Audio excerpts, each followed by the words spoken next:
Hello नमस्कार दोस्तों, मेरा नाम है हिमांशु और आप सभी का बहुत बहुत स्वागत है इन्वेस्टर्स यूट्यूब चैनल में। आज मैं आपको बताने वाला हूं कि पेपर लॉस और एक्चुअल लॉस में क्या डिफरेंस होता है। काफ़ी सारे लोगों का ये सवाल था कि सर हमें ये समझ में नहीं आता है वीडियोस में। तो कुछ लोग कहते हैं हमें पेपर लॉस हो गया है, कुछ लोग कहते हैं पेपर लॉस से हमने उसको एक्चुअल प्रॉफिट कर लिया है, या हमारा जो पेपर लॉस था वो एक्चुअल प्रॉफिट हो चुका है।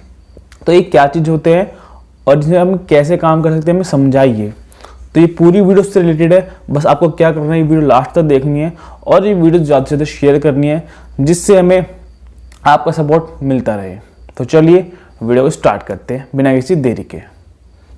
पेपर लॉस उसे कहते हैं जब हम किसी स्टॉक में इन्वेस्ट करते हैं और हमें इन्वेस्ट करने की कुछ टाइम बाद देखते हैं उसमें लॉस हो गया है। हमने स्टॉक में इन्वेस्ट किया और वो स्टॉक की प्राइस गिर गई है, तो और हम आ गए लॉस में, तो हम उसे कहते हैं पेपर लॉस। ठीक है, हम उसे एक्चुअल प्रॉफिट में कैसे कर सकते हैं और उस पेपर लॉस को एक्चुअल लॉस में कैसे कर सकते हैं। पेपर लॉस मैंने आपको बता दिया, हमने कुछ इन्वेस्ट किया और उस इन्वेस्ट की वैल्यू हमारी गिर गई है और हमें लॉस दिख रहा है वहाँ पर, तो उसे कहते हैं पेपर लॉस। और हम उस वैल्यू को तभी के तभी हम सेल आउट कर देते हैं उसी वैल्यू पर। सपोज हमने कोई शेयर 100 रुपये का बाई किया, 2 दिन बाद वो शेयर की वैल्यू 90 रुपये हो जाती है, तो हमें 10 रुपये का पेपर लॉस हो जाता है। ठीक, और हम उसको 90 रुपये में सेल कर देते हैं, तो हमें वो 10 रुपये का एक्चुअल लॉस हो जाता है। ठीक है, लेकिन हम क्या करते हैं, उस शेयर को हम कुछ टाइम के लिए हम उसको फिर होल्ड पर रख देते हैं, हम उसको सेल नहीं करते हैं। आज जब वो शेयर हमारा 110, 120, 130, 150 रुपये का हो जाता है, तब हम उसको सेल करते हैं।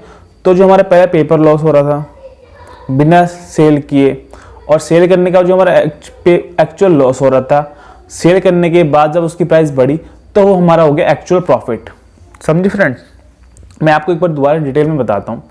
सपोज हम ABC कंपनी का शेयर हमने 100 रुपये का बाई किया, बाय करने के कुछ टाइम बाद वो शेयर की प्राइस 90 रुपये हो जाती है, तो वो शेयर की प्राइस जो 90 रुपये हुई, हमें 10 रुपये का लॉस हो गया, तो हमारा वो 10 रुपये का पेपर लॉस, क्योंकि वो हमारे सिर्फ वही बुक्स में है, मतलब हमारे डीमेट अकाउंट में हमें एक्चुअल में नहीं हुआ है, क्योंकि हमने इसको सेल नहीं किया है।